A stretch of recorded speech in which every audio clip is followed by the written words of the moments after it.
صلی اللہ علی محمد علیہ السلام کی غلام حضرت ابو ہریرہ رضی اللہ تعالیٰ عنہ فرماتے ہیں، مشکات میں موجود ہے، فرمایا کہ چڑیا آئی اور آ کے میرے نبی کے کندھوں پہ بیٹھ گئی۔ جانے اس چڑیا نے کیا کہا کہ محبوب کی آنکھوں میں آنسو آ گئے، حضور روئے اور فٹافٹ حضور اٹھے، فرمایا کون اس کے بچے اٹھا کے لایا ہے؟ کس نے اس کے بچے اٹھائے؟ کون ہے؟ جلدی بتاؤ۔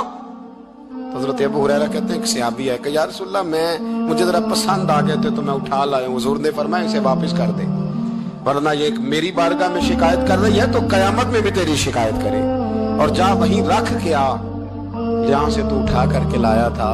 میرے دوستو، دین اتنے اعلیٰ حقوق بیان کرے جانوروں کے اور انسان اس سے آگے بڑھ کے انسانوں کے ساتھ سلوک کرے۔ محمود غزنوی کا نام تو آپ حضرات نے سنا ہے۔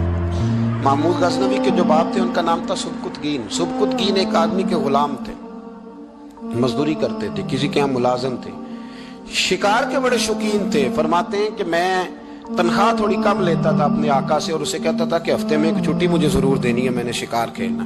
اور یہ بھی یاد رکھ لے کہ شکار ضرورت کے لیے کھیلنا جائز ہے، شوق کے لیے کھیلنا جائز نہیں ہے۔ آپ شوق کے لیے جانور مار کے گھر آ گئے، شوق کے لیے جانور مارا اور گھر آ گئے۔ معاذ اللہ تعالیٰ ایسے بھی شہزادے ہیں سیاستدانوں کے، سیٹھوں کے، نوابوں کے، جو کہتے ہیں کہ ابھی وہ کوئی کھانے کے لیے تھوڑی شکار کر رہا ہے، وہ تو نشانہ پکا کر رہا ہے اپنا۔ معاذ اللہ نشانہ سمجھ کے جانور کو مارا جائے گا، اور یہاں تک باتیں سننے میں ملتی ہیں کہ جانور باندھا جاتا ہے، اس پہ نشانہ کیا جاتا ہے۔ رسول پاک علیہ السلام نے لعنت فرمائی ایسے شخص پر جو بندھے جانور پر نشانہ لگاتا ہے۔ یہ ہمارے شوق ہیں، یہ بڑائی کی علامت ہے۔ چار پیسے آئے ہیں تو لوگوں نے یہ شوق پال لیے، اور بے دریغ جانوروں پر لوگ بندوقیں اٹھائے گھومتے ہیں۔